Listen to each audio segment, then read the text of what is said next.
Assalamualaikum warahmatullahi wabarakatuh.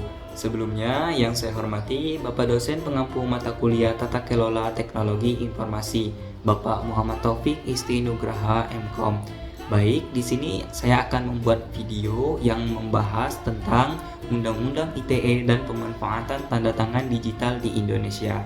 Sebelumnya, izinkan terlebih dahulu saya memperkenalkan diri. Perkenalkan, nama saya Ahmad Yusuf dengan NIM 7012301609. Saya rasa tanpa berlama-lama lagi langsung saja ke pembahasannya. Baik, yang pertama ada pendahuluan. Perkembangan teknologi digital di Indonesia itu semakin pesat, terutama dalam bidang administrasi dan transaksi elektronik. Salah satu yang penting adalah tanda tangan digital yang mulai banyak digunakan untuk menandatangani dokumen secara elektronik. Hal ini memudahkan proses bisnis pemerintahan menjadi lebih cepat dan praktis. Baik, selanjutnya pasti kita bertanya, apa itu Undang-Undang ITE dan tanda tangan digital?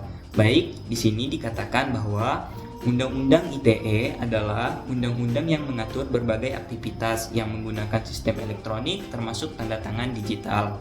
Di dalam Undang-Undang ITE, tanda tangan digital disebut sebagai tanda tangan elektronik.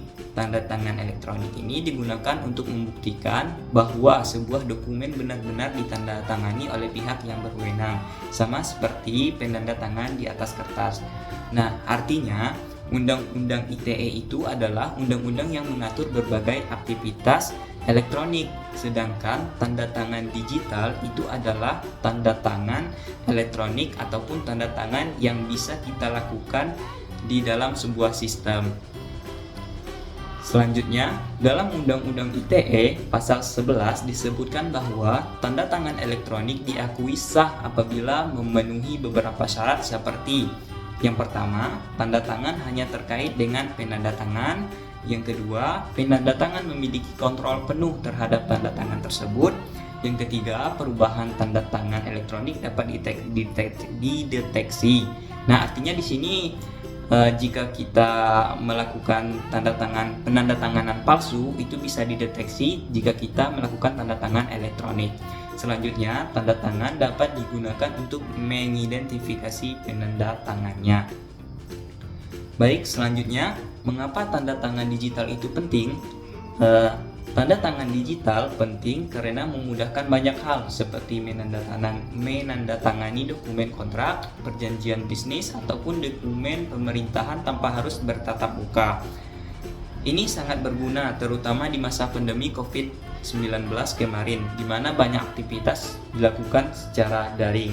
Nah, artinya di sini tanda tangan digital itu penting. Kenapa? Karena dapat mempermudahkan kegiatan kita tanpa harus melakukan tatap muka.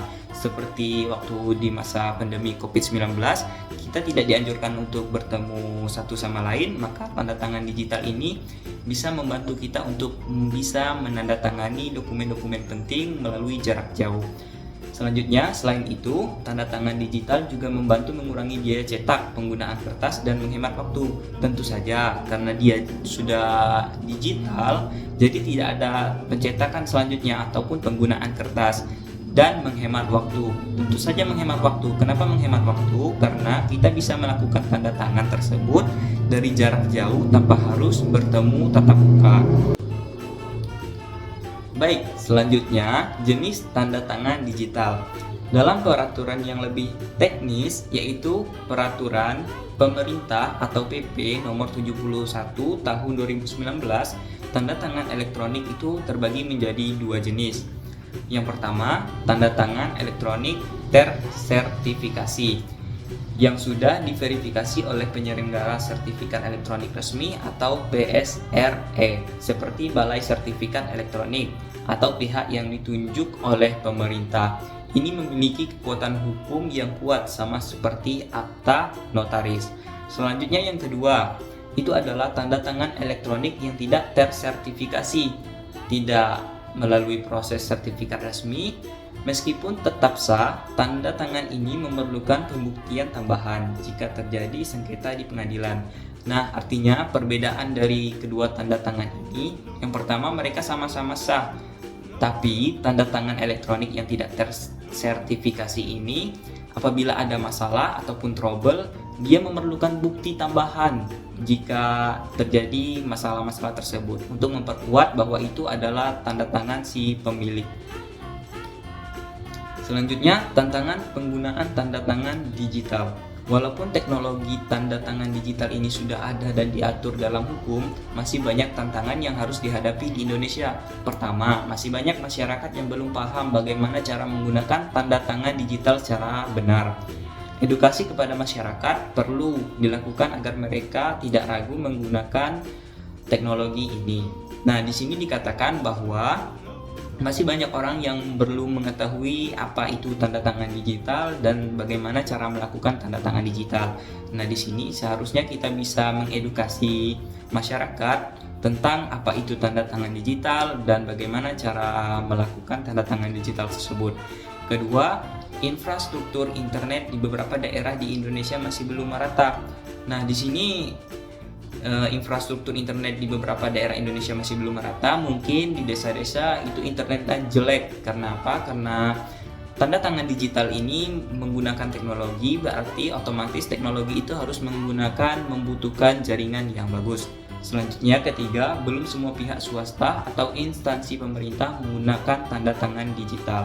Nah, seharusnya kita sudah bisa memberitahu kepada pihak swasta ataupun instansi pemerintah agar bisa menggunakan tanda tangan digital untuk mempermudah kegiatan sehari-hari mereka. Selanjutnya, ada itu cara memperkuat penggunaan tanda tangan digital. Untuk mengatasi tantangan tersebut, ada beberapa hal yang harus kita lakukan. Yang pertama, kita perlu terus memperkuat regulasi agar tanda tangan kita tidak diakui semua aktor, termasuk pengadilan.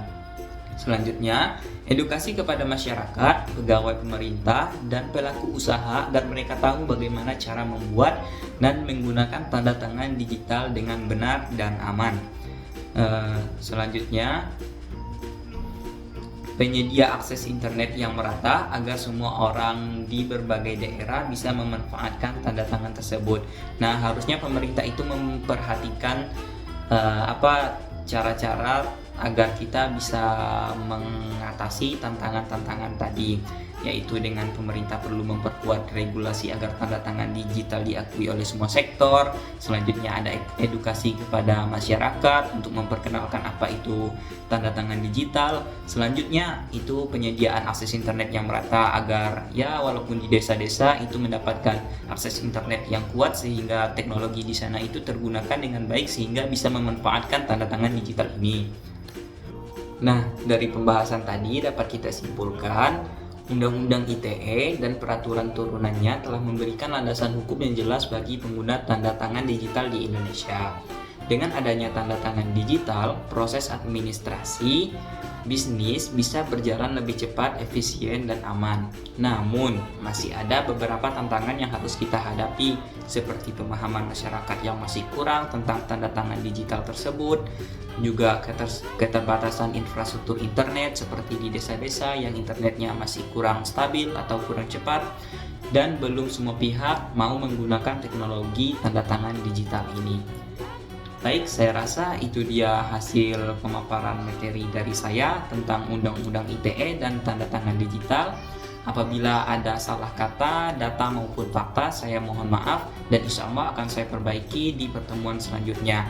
Saya rasa sudah selesai dari materi ini dan saya akhiri. Wassalamualaikum warahmatullahi wabarakatuh.